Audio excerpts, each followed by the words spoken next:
Students, आपको जो scholarship का फॉर्म भरने के बाद जो भी डॉक्यूमेंट्स अटैच करने हैं फॉर्म के साथ, उसकी लिस्ट यहाँ पर हमने बताई है।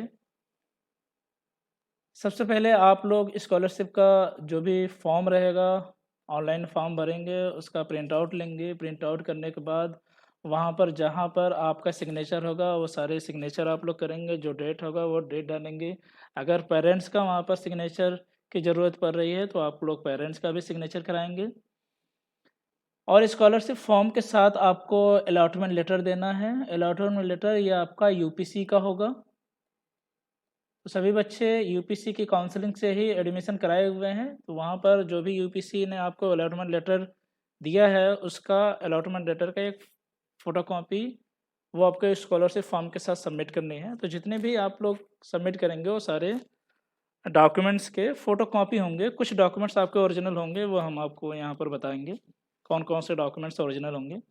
तो आपको इसको यूपीसी का अलॉटमेंट लेटर भी देना है, हाई स्कूल या इंटरमीडिएट की अंक तालिका व उसका प्रमाण पत्र की कॉपी देनी है। उसके बाद आपको आय प्रमाण पत्र होना चाहिए, और आय प्रमाण पत्र स्टूडेंट्स आपके पेरेंट्स का होना चाहिए। बहुत सारे स्टूडेंट्स क्या करते हैं, आय प्रमाण पत्र अपने नाम का बनवाते हैं। तो आय प्रमाण पत्र बेटा अपने नाम का नहीं रहेगा। आय प्रमाण पत्र आपके पेरेंट्स का होना चाहिए, अभिभावक का होना चाहिए और माता पिता का होना चाहिए। क्योंकि आप लोग तो अभी जॉब में है ही नहीं, तो आपका आय प्रमाण पत्र हो नहीं सकता, पेरेंट्स का ही होना चाहिए। तो आप अपने पेरेंट्स का आय प्रमाण पत्र देंगे, और प्लस उसके साथ साथ उस आय प्रमाण पत्र को इंटरनेट पे सत्यापित करते हैं। इंटरनेट पे आपका ऑनलाइन एक यूपी गवर्नमेंट की वेबसाइट है, वहाँ पर जाकर आप लोग जो है उसको वेरीफाई करेंगे कि ऑनलाइन आपका फॉर्म जो है सबमिटेड है कि नहीं है, ऑनलाइन उसके प्रतिलिपि निकल रही है कि नहीं निकल रही है। तो वो भी आपका सत्यापन, उसका वो भी आपको सबमिट करना है। इसी तरीके से आपको जात प्रमाण पत्र का कॉपी सबमिट करना है, और उसका इंटरनेट से सत्यापन करने के बाद जो प्रतिलिपि होगी वो भी आपको सबमिट करना है। जात जात प्रमाण पत्र समान वर्ग के स्टूडेंट्स के लिए जात प्रमाण पत्र नहीं लगता, तो समान वर्ग स्टूडेंट्स को छोड़कर बाकी सभी बच्चे OBC, SC, ST and minority सभी को जात प्रमाण पत्र सबमिट करना है। निवास प्रमाण पत्र आपको सबमिट करना है, और उसका भी इंटरनेट से जो सत्यापन है वो आपको सबमिट करना है। जिनके माता पिता एंड अभिभावक नौकरी में हो, आय प्रमाण पत्र के साथ साथ फॉर्म 16 अथवा वेतन प्रमाण पत्र भी लगाएं। तो ये पॉइंट नंबर 7 ये उन स्टूडेंट्स के लिए है जिनके माता पिता की आय जो है 2 लाख से कम होगी, या फिर 2.5 लाख से कम होगी, और गवर्नमेंट जॉब में होंगे। ठीक है, ऐसे ही स्टूडेंट्स स्कॉलरशिप को अप्लाई कर सकते हैं अगर उनके माता पिता गवर्नमेंट जॉब में हैं। लेकिन जनरली क्या होता है कि अगर आपके पेरेंट्स गवर्नमेंट जॉब में हैं, तो उनकी जो है सैलरी, जो उनका इनकम रहेगा, वो 2 लाख या 2.5 लाख से ऊपर होता है। तो जनरली वो बच्चे एलिजिबल ही नहीं होंगे, क्योंकि उनका जो आय है वो बाउंड्री को क्रॉस कर जाएगा। 8th पॉइंट है, संस्थान में जो भी आप शिक्षण शुल्क जमा किए हुए हैं, उस शिक्षण शुल्क की रसीद की कॉपी चाहिए, और रसीद संख्या सहित होना चाहिए। जो भी रसीद आपकी रहेगी वहाँ पर उसका नंबर होना चाहिए, जो भी आपको कॉलेज से दिया गया है। और ये रसीद संख्या क्यों होना चाहिए, क्योंकि स्टूडेंट्स इस रसीद संख्या की, जब आप स्कॉलरशिप का फॉर्म भरेंगे तो वहाँ पर भी इस रसीद संख्या की ज़रूरत पड़ती है। वहाँ पर इसकी संख्या को की एंट्री करनी पड़ती है। अगर स्टूडेंट्स आप लोग एडमिशन लिए हैं और क्लास 12th के बाद आपका गैप है, मतलब कि 12th के बाद आपने 1 साल का गैप किया है, 2 साल का गैप किया, उसके बाद आप बीटेक में आ रहे हैं, तो उस केस में आप सभी लोगों को गैप का एक शपथ पत्र बनवाना होगा, जो आप अपने नज़दीकी तहसील से बनवा सकते हैं। आप किसी भी तहसील से बनवा सकते हैं, लेकिन आप जहाँ से हैं वहाँ की तहसील से बनवाइए तो और अच्छा रहेगा। यदि आपकी कक्षाओं में अगर आप एडमिशन ले रहे हैं और पहले की कक्षा में आपके कोई गैप नहीं है, तो आपको इस प्रमाण पत्र की ज़रूरत नहीं है। ये उन बच्चों के लिए है जिन्होंने गैप किया हुआ है बीटेक के एडमिशन के पहले। बैंक की पासबुक की छाया प्रति चाहिए, उसकी भी एक कॉपी होना चाहिए जिसमें आपका नाम होना चाहिए, खाता संख्या उसमें दिखना चाहिए, क्लियरली दिखे, आईएफएससी कोड आपको वहाँ पर मेंशन होना चाहिए। और ये जनरली हम लोग प्रेफर करते हैं कि जो भी स्टूडेंट्स हैं उन सभी का जो चांदपुर में आपका पंजाब नेशनल बैंक है उसी का पासबुक हो या फिर उसी में आपका अकाउंट हो, तो जनरली वो प्रेफर करेंगे हम लोग। अगर किसी भी बच्चे के पास पीएनबी चांदपुर का पासबुक नहीं है, उसमें अकाउंट नहीं है, तो आप उनका जो पहले का अकाउंट है आप उसको भी डाल सकते हैं। लेकिन आप लोग अगर इसी बैंक का डालिए जिसमें हमारे कॉलेज का अकाउंट है, तो वो आगे अगर कोई भी प्रॉब्लम होगी तो हम लोग उस ब्रांच में बात कर सकते हैं, आपको कोई प्रॉब्लम ना हो। जिसकी वजह से आपको कहा जाता है कि आप सभी लोग जो है जो पंजाब नेशनल बैंक चांदपुर का है आप लोग वहाँ पे खाता खुलवाइए और उसी अकाउंट का ही आप लोग सारी डिटेल अपने स्कॉलरशिप फॉर्म में सबमिट कीजिए। अगर आपके पास यहाँ पर नहीं है, चांदपुर के पीएनबी में नहीं है, तो आप कोई और अकाउंट भी सबमिट कर सकते हैं, लेकिन वो अकाउंट स्टूडेंट्स का ही होना चाहिए।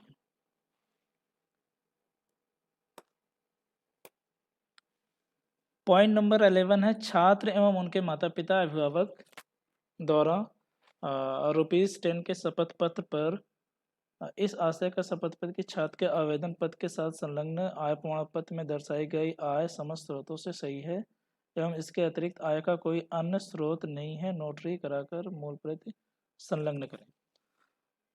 तो स्टूडेंट्स, आप लोग स्कॉलरशिप का फॉर्म भर रहे हैं और सभी आप लोग फॉर्म तभी भर रहे हैं जब आपके पेरेंट्स के जो आय प्रमाण पत्र है वो 2 लाख या 2.5 लाख से नीचे हैं। उसके लिए आपको एक तहसील से ₹10 के स्टाम्प पेपर पर आपको एक शपथ पत्र भी बनवाना है जिसमें ये डिटेल होनी चाहिए कि आपका जो आय प्रमाण पत्र है वो सही है, समस्त स्रोतों से जो आपकी आय है वो 2 लाख से नीचे है। इससे संबंधित आपको एक ₹10 के स्टैम्प पेपर पर नोटरी बनवानी है।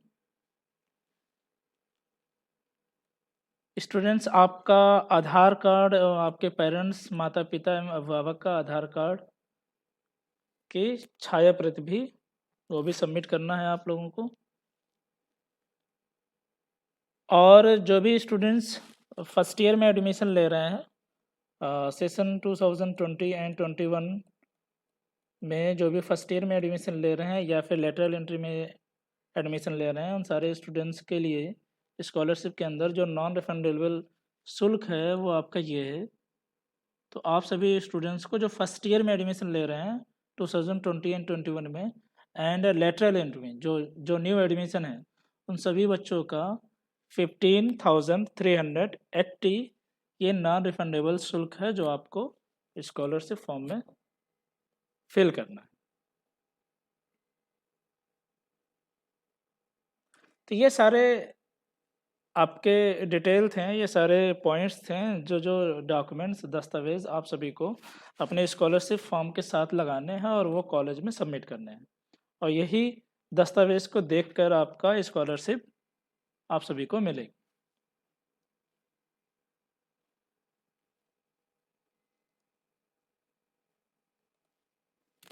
स्टूडेंट्स, कुछ और जानकारियां हैं जो आप सभी को पता होना चाहिए। पॉइंट नंबर 1 में आपको बताया गया है कि जब आप स्कॉलरशिप का फॉर्म भरेंगे तो आपको लास्ट में फाइनल सबमिट करना पड़ता है, और उसके पहले एक आपका एक प्रिंट होता है और वो प्रिंट आपको खुद से चेक करना पड़ता है कि उसमें जितने भी आपने इन्फॉर्मेशन स्कॉलरशिप फॉर्म में लगाई है वो सारे इन्फॉर्मेशन सही है या नहीं है। अगर वो सारे इन्फॉर्मेशन सही हैं, जिसको हम लोग कहते हैं कच्चा प्रिंट, ठीक है, वो आपको फॉर्म में लिखा रहेगा ये कच्चा प्रिंट है। अगर वो सारे इन्फॉर्मेशन सही है तो उसके बाद आपको स्कॉलरशिप का फाइनल सबमिट करना होगा। और स्टूडेंट्स आप लोग एक ये भी नोट कर लीजिए कि अगर आप फाइनल सबमिट करते हैं तो उसके बाद अगर आपके फॉर्म में कोई भी गलती है, वो गलती आप चेंज नहीं कर सकते। तो इसलिए आपके स्कॉलरशिप फॉर्म को फाइनल सबमिट करने के पहले आपको जितने भी इंफॉर्मेशन आपके फॉर्म में है वो सारे इंफॉर्मेशन को कई बार चेक कीजिए कि वो सारे इंफॉर्मेशन आपने सही भरा है कि नहीं भरा है। आप स्कॉलरशिप का फॉर्म भरते टाइम साइड में अपने सारे डॉक्यूमेंट्स रख लीजिए और सारे डॉक्यूमेंट्स को देख देख कर उसमें क्या नंबर हैं, आपके प्रमाण पत्र के क्या नंबर हैं, वो सारे डिटेल को अच्छी तरीके से जांच कर ही स्कॉलरशिप का फॉर्म भरिए। क्योंकि छात्रों अगर आपके फॉर्म भरने में कोई भी गलती होती है तो उस केस में संस्थान उसमें आपका कोई भी मदद नहीं कर सकता। अगर आपकी स्कॉलरशिप रुकती है, समाज समाज कल्याण विभाग द्वारा रोकी जाती है आपके फॉर्म में गलत एंट्री होने की वजह से, तो उन सभी की जिम्मेदारी आपकी होगी, क्योंकि आप लोग ने ही उस फॉर्म में एंट्री को गलत भरा है। तो आप कई बार अपने फॉर्म को चेक करते रहिएगा। जब सारे एंट्रीज आपकी सही हैं, आप अपने दोस्तों से भी चेक करा लीजिए उसको, वो भी एक बार चेक कर ले कि आपकी सारी एंट्री सही है। अगर आप एकदम आश्वस्त हो जाइए कि सभी एंट्री सही हैं, तभी आप उसका फाइनल सबमिट कीजिए। और फाइनल सबमिट करने के बाद आप अब अपने फॉर्म में कोई भी चेंजेस नहीं कर सकते हैं और वही फाइनल सबमिट का ही प्रिंट आउट आपको कॉलेज में जमा करना है और उसके साथ सारे डॉक्यूमेंट्स की कॉपी प्लस आप शपथ पत्र जो आप लोग गैप का बना रहे हैं और पेरेंट्स के इनकम का बना रहे हैं, तो ये शपथ पत्र भी साथ साथ आपको कॉलेज को सबमिट करना है। और इन सारे डॉक्यूमेंट्स प्लस आपके स्कॉलरशिप फॉर्म का एक सॉफ्ट कॉपी जिसको आपको स्कैन करना है। स्कैन करने के बाद उसका पीडीएफ फॉर्मेट बनाना है। पीडीएफ फॉर्मेट बनाकर वह कॉलेज के मेल पर आपको सेंड करना है, जो आपका स्कॉलरशिप का मेल आईडी होगी। या फिर आप सभी बच्चों के लिए एक गूगल फॉर्म जो कॉलेज के स्कॉलरशिप कमेटी द्वारा बनाई जाएगी, वो गूगल फॉर्म आपको शेयर कर दिया जाएगा। उस गूगल फॉर्म में भी आप लोग अपना फॉर्म को अटैच करेंगे और उसमें कुछ हम लोग के एंट्रीज भी मांगेंगे जो आप लोग स्कॉलरशिप फॉर्म में एंट्री किया हुआ है। वो सारे एंट्रीज फिल करने के बाद आप लोग अपने फॉर्म को सबमिट करेंगे, फिर वो उसको हम लोग यहाँ पर देख सकते हैं। तो आपको बताया जाएगा, 1-2 दिन में आपको बता दिया जाएगा कि आपको गूगल फॉर्म शेयर किया जा रहा है या फिर आप सभी बच्चों को जो आपकी स्कॉलरशिप है और उसका जो सर्टिफिकेट है वो सारे ईमेल पर सेंड करना है। तो ये सारी चीज़ आपको 1-2 दिन में वेबसाइट पर, कॉलेज की वेबसाइट पर अपडेट कर दी जाएगी। उसके लिए आप लोग परेशान मत होइए। अभी सबसे पहले आपको क्या करना है कि आप लोग सारे डॉक्यूमेंट्स इकट्ठा कर लीजिए और स्कॉलरशिप फॉर्म को भरिए। लेकिन स्कॉलरशिप फॉर्म भरने की जो डेट है अभी वो 15 दिसंबर है, तो 15 दिसंबर के पहले आप लोग सभी लोग स्कॉलरशिप फॉर्म को फिल कर दीजिए। सेकंड पॉइंट है, कुछ स्टूडेंट्स से गलतियां होती हैं। वो क्या करते हैं कि जब आप लोग आय प्रमाण पत्र बनवा रहे हैं तो आप लोग तहसील में दे देते हैं कि हमको आय प्रमाण पत्र चाहिए। तो कभी कभी तहसील से क्या होता है कि आय प्रमाण पत्र आपके नाम से बन जाता है, मतलब कि वो छात्र छात्रा के नाम का आय प्रमाण पत्र हो जाता है, तो जो कि गलत है। आय प्रमाण पत्र छात्र छात्रा के नाम नहीं होना चाहिए। आय प्रमाण पत्र छात्र छात्रा के माता पिता या अभिभावक के नाम होना चाहिए। अगर माता पिता हैं तो माता पिता के नाम होना चाहिए, और अगर किसी कारणवश किसी के माता पिता नहीं है तो उस केस में जो भी आपका अभिभावक है उस अभिभावक का आय प्रमाण पत्र होना चाहिए। यदि बेटा आप लोग ये गलती करते हैं कि आप लोग अपने नाम का आय प्रमाण पत्र बनाते हैं और उस केस में स्कॉलरशिप कमेटी द्वारा वो आपका फॉर्म रोक दिया जाता है, तो उस केस में आपको स्कॉलरशिप नहीं मिल सकती। तो वहाँ पर भी संस्थान कोई भी आपकी मदद नहीं कर सकता है, ठीक है। उसमें नुकसान आपका होगा, जिसके लिए जिम्मेदार भी आप ही होंगे, क्योंकि गलती आप कर रहे हैं। थर्ड पॉइंट है जो सबसे इम्पोर्टेंट है, क्योंकि आपका इस टाइम पर जो क्लासेस हैं, क्लासेस आपके ऑनलाइन चल रहे हैं और कोविड-19 महामारी की वजह से सभी स्टूडेंट्स अपने घर पर ही हैं, घर पर ही आप लोग ऑनलाइन स्टडी कर रहे हैं और आप स्कॉलरशिप का फॉर्म भी घर से ही भेजेंगे या फिर कुछ बच्चे हो सकता है कॉलेज आ जाएँ। तो इस बार सरकार ने क्या किया है, उत्तर प्रदेश सरकार ने क्या किया है कि जो भी आपका स्कॉलरशिप फॉर्म है, वो स्कॉलरशिप फॉर्म आपके आधार कार्ड की जो एंट्री है, उस एंट्री से उसको मैच कराया जाएगा। तो आप और उसके आधार से अगर मैच होगा, उसके बाद ही आपका स्कॉलरशिप का आगे का प्रोसेस होगा। तो आप लोग जो भी आधार में एंट्रीज़ हैं, वो सारे एंट्रीज़ को सही करा लीजिएगा, अगर उसमें कहीं पर कोई त्रुटि है और उससे संबंधित जो भी आपका मोबाइल नंबर है और जो आपके माता-पिता का नाम है, जो आपका जन्मतिथि है, वो सारा कुछ आपके आधार कार्ड में सही-सही भरा होना चाहिए और वो सारा कुछ आपके क्लास 10th की मार्कशीट के अनुसार ही होना चाहिए। अगर किसी में कोई भी इस तरीके की गलती है, तो आप जल्द से जल्द अपने आधार कार्ड को सही करवा लीजिए, क्योंकि आपका जो स्कॉलरशिप का फॉर्म है, वो आपके आधार कार्ड की डिटेल से ही मैच कराया जाएगा और इस बार उत्तर प्रदेश सरकार ने ये कर दिया है, तो आप सब लोगों को वो सही कराना है, ये कंपल्सरी है।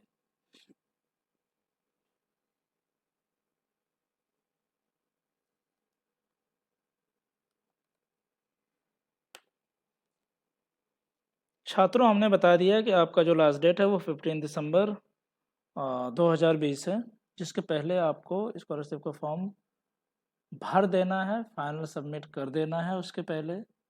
तो आप अभी आज कल में ही आप लोग स्कॉलरशिप का फॉर्म भर दीजिए और जल्द से जल्द आप अपने फॉर्म को कॉलेज को भेज दीजिए। अगर आप प्रथम वर्ष के छात्र हैं या फिर द्वितीय वर्ष के लेटरल एंट्री के साथ हैं, तो स्कॉलरशिप की वेबसाइट पर जो भी आपका नवीन श्रेणी का आवेदन है, वो आपको करना है। तो 2 तरीके से आवेदन आपके स्कॉलरशिप की वेबसाइट पर होगा। एक आपका नवीन और एक है नवीनीकरण। तो नवीन ये आपको फ्रेश बच्चों के लिए है, ठीक? और नवीनीकरण आपका रिन्यूअल के लिए है। रिन्यूअल के लिए मतलब कि ऐसे छात्र जो स्कॉलरशिप ले रहे हैं और अभी इस संस्थान में पढ़ रहे हैं। तो सेकंड ईयर, थर्ड ईयर और फाइनल ईयर के जो स्टूडेंट्स हैं, वो सारे नवीनीकरण एंड रिन्यूअल करेंगे और जो फर्स्ट ईयर के छात्र हैं या फिर कोई छात्र ऐसा है जो पहली बार स्कॉलरशिप का फॉर्म भर रहा है, उन सभी को फ्रेश अप्लाई करना है। स्कॉलरशिप की वेबसाइट पर जाकर फ्रेश एप्लीकेशन उनको अप्लाई करना है और अगर हिंदी में लिखा हुआ है तो आपको नवीन श्रेणी का स्कॉलरशिप फॉर्म अप्लाई करना है। आप लोगों ने फॉर्म भर दिया, स्कॉलरशिप का जो भी फॉर्म था उसको कॉलेज में सबमिट कर दिया और आपकी स्कॉलरशिप सपोज कीजिए आ भी गई। इसके बाद कुछ ऐसी परिस्थितियां बन जाती है जिस टाइम पर छात्रों से स्कॉलरशिप वापस ले ली जाती है और वो क्या है कि यदि छात्र वार्षिक परीक्षा में अनुपस्थित रहता है, सपोज कीजिए आपको स्कॉलरशिप मिल गया है, लेकिन आपने यूनिवर्सिटी द्वारा आयोजित जो सेमेस्टर की परीक्षा है, आप सेमेस्टर की परीक्षा में नहीं बैठते हैं या फिर उसको नहीं देते हैं, तो उस केस में जो आपको स्कॉलरशिप मिली हुई है, क्योंकि स्कॉलरशिप आपको स्टडी करने के लिए मिलती है, तो अगर आप परीक्षा नहीं दे रहे हैं तो सरकार उन छात्रों के स्कॉलरशिप को वापस ले लेती है, तो आपकी स्कॉलरशिप फिर वापस करनी पड़ेगी। तो आप लोग ध्यान रखिएगा, अगर आप संस्थान में पढ़ना चाह रहे हैं या पढ़ रहे हैं, तभी आप लोग स्कॉलरशिप फॉर्म भरिए। और अगर आप ये सोच रहे हैं कि हम स्कॉलरशिप फॉर्म भर के स्कॉलरशिप ले लेते हैं और बीच में कॉलेज को छोड़ देंगे या फिर हम परीक्षा को नहीं देंगे, कहीं और पर एडमिशन ले लेंगे, तो उस केस में आपको स्कॉलरशिप लौटानी पड़ेगी।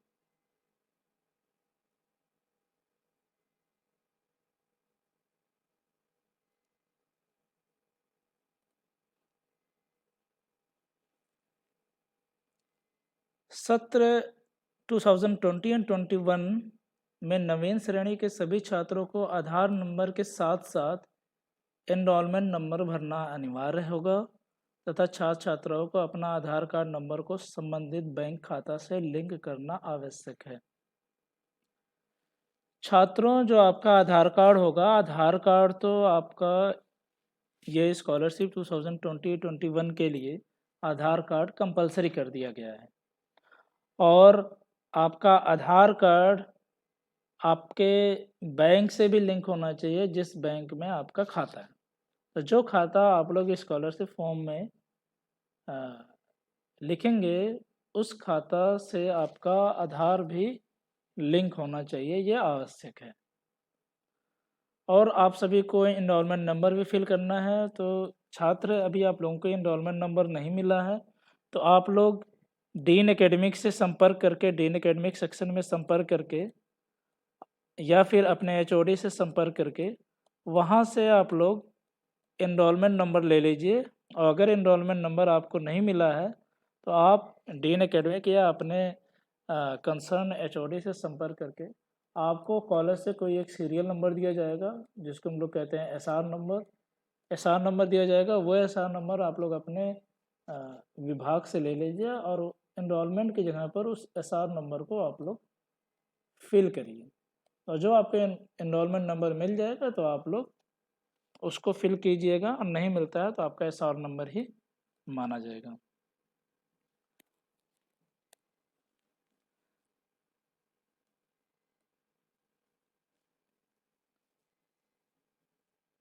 स्टूडेंट्स, आप सभी लोग स्कॉलरशिप को फॉर्म फिल कर रहे हैं। कुछ ऐसे स्टूडेंट होंगे जो हो सकता है कि किसी और विद्यालय में पाठ्यक्रम में प्रवेश लिए हों और उसके बाद वो उस विद्यालय को छोड़कर, उस कॉलेज को छोड़कर यहाँ पर आ गए हैं, राजकीय इंजीनियरिंग कॉलेज बिजनौर में आ गए हैं स्टडी करने के लिए। उस केस में अगर आप वहाँ पर स्कॉलरशिप फॉर्म फिल किए हैं और पिछले साल किसी और कॉलेज में आपने स्कॉलरशिप लिया है ग्रेजुएशन के लिए, तो अगर आप बीटेक करने आ रहे हैं तो फर्स्ट ईयर में आपको स्कॉलरशिप नहीं मिलेगी। ये समाज कल्याण उत्तर प्रदेश का प्रावधान है।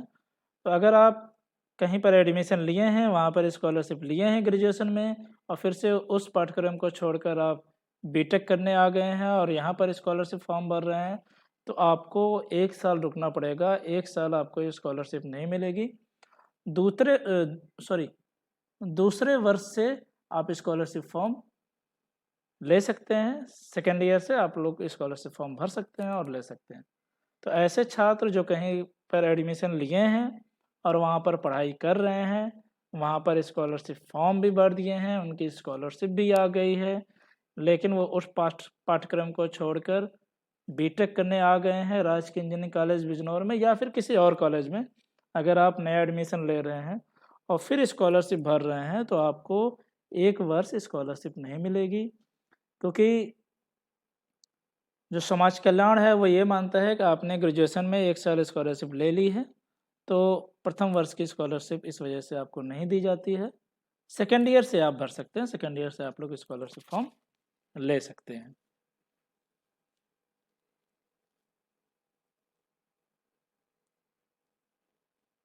आप सभी बच्चों को ऑनलाइन की जो भी डेट दी गई है 15 दिसंबर, उसके पहले पहले आप लोग स्कॉलरशिप फॉर्म भर दीजिए। अगर उसके पहले आप नहीं भर पा रहे हैं तो आपका आवेदन फॉर्म भरा नहीं माना जाएगा और आपकी स्कॉलरशिप रुक सकती है। तो इस वजह से आप लोग ये ध्यान रखिएगा कि 15 दिसंबर 2020 के पहले आपको स्कॉलरशिप फॉर्म भर देना है।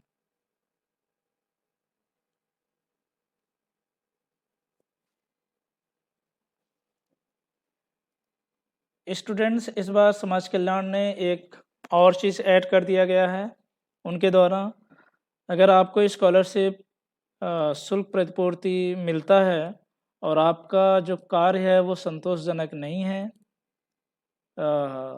इस संस्थान में, तो आपकी स्कॉलरशिप रुक सकती है। अगर आप दुर्व्यवहार करते हैं, हड़ताल करते हैं या फिर किसी हड़ताल में भाग लेते हैं या फिर ऐसी गतिविधि में शामिल रहते हैं जो कि अ, देश के लिए, संस्थान के लिए देश के लिए, संस्थान के विरुद्ध है, तो इस केस में आपकी स्कॉलरशिप कभी भी समाज कल्याण लखनऊ द्वारा रोकी जा सकती है। तो आपको ये ध्यान रखना है स्टूडेंट्स कि आप सभी लोग स्कॉलरशिप अगर ले रहे हैं तो आपको अपना आचरण सही रखना है आपका।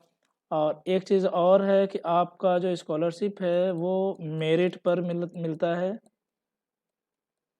मेरिट पर मतलब कि स्कॉलरशिप के लिए कुछ एक फिक्स फंड होता है सरकार के पास, और उसके लिए जितने भी स्टूडेंट्स स्कॉलरशिप का फॉर्म अप्लाई करते हैं उसमें मेरिट बनाई जाती है, और वो मेरिट स्टूडेंट्स आपके परसेंटेज के ऊपर बनती है। अगर आपका परसेंटेज सही है तो आप सभी को स्कॉलरशिप मिलेगी, लेकिन कुछ ऐसे बच्चे हैं जिनका परसेंटेज बहुत कम हो जाता है, तो उस केस में आपकी स्कॉलरशिप रुक सकती है। क्योंकि स्कॉलरशिप में जो बच्चे मेरिट में ऊपर आएंगे सबसे पहले स्कॉलरशिप सरकार द्वारा उनको दी जाती है। तो सपोज कीजिए कि आपका नंबर जब आया, जो आपका परसेंटेज कम है, तो आप लिस्ट में सबसे नीचे चले जाएंगे, और सबसे नीचे जाने के कारण हो सकता है कि जो सरकार ने फंड रखा है स्कॉलरशिप के लिए वो स्कॉलरशिप ऊपर के ही बच्चों को मिली और वहीं पर ख़त्म हो गई। तो उस केस में जिन बच्चों का परसेंटेज कम है उनके साथ समस्या हो जाएगी, हो सकता है उनको स्कॉलरशिप ना मिले। तो छात्रों, आपको ये ध्यान रखना है कि स्कॉलरशिप आपको मिल रहा है तो आपको अच्छी तरीके से पढ़ाई करनी है, आपको अपने सेमेस्टर के एग्ज़ाम में अच्छे नंबर लेकर आना है, आपको परसेंटेज अच्छा बनाना है। उस केस में ही आप लोग स्कॉलरशिप में अगले साल पात्र हो सकते हैं, या फिर आपको स्कॉलरशिप मिलती रहेगी, कहीं पर आपको कोई भी व्यवधान नहीं आएगा। तो छात्रों, ये सारी जानकारी थी आपको स्कॉलरशिप से संबंधित। स्कॉलरशिप के वेबसाइट पर एक वीडियो पड़ा हुआ है जिसको समाज कल्याण द्वारा डाला गया है। उस वीडियो को भी आप लोग ध्यान से देख लीजिए। उस वीडियो में आपको बताया गया है कि आपको स्कॉलरशिप कैसे भरनी है, आपके डॉक्यूमेंट्स क्या क्या होने चाहिए, और वो स्कॉलरशिप हम आप लोग को उसका जो वीडियो है वो आप लोग को उसका लिंक भी भेज देंगे, आप लोग वहाँ से भी उसको देख लीजिएगा। ठीक है, आप सभी छात्रों को अगर स्कॉलरशिप से संबंधित कोई भी जानकारी है तो आप स्कॉलरशिप का जो मेल आईडी है आप उस पर मेल कर दीजिए, और स्कॉलरशिप कमेटी में जितने भी नोडल ऑफिसर हैं आप किसी से भी संपर्क कर सकते हैं, आप किसी से भी अपनी समस्या पूछ सकते हैं अगर आपको स्कॉलरशिप से संबंधित कोई भी समस्या हो रही है। ठीक है, तो आशा करता हूँ कि आपको स्कॉलरशिप से संबंधित जितनी भी जानकारियाँ हैं वो सारी मिल गई हैं। आप सभी को अब परेशानी नहीं होनी चाहिए। बहुत से छात्रों द्वारा ये इशू था कि सर हमको कई सारी प्रॉब्लम आ रही हैं स्कॉलरशिप का फॉर्म भरने पर। तो सारी प्रॉब्लम्स शायद सॉल्व हो गई हों आप सभी की। अगर अभी भी आपको लगता है कि कुछ प्रॉब्लम है तो आप लोग जो है हमको मेल कर सकते हैं। स्कॉलरशिप का जो कमेटी है उन कमेटी से किसी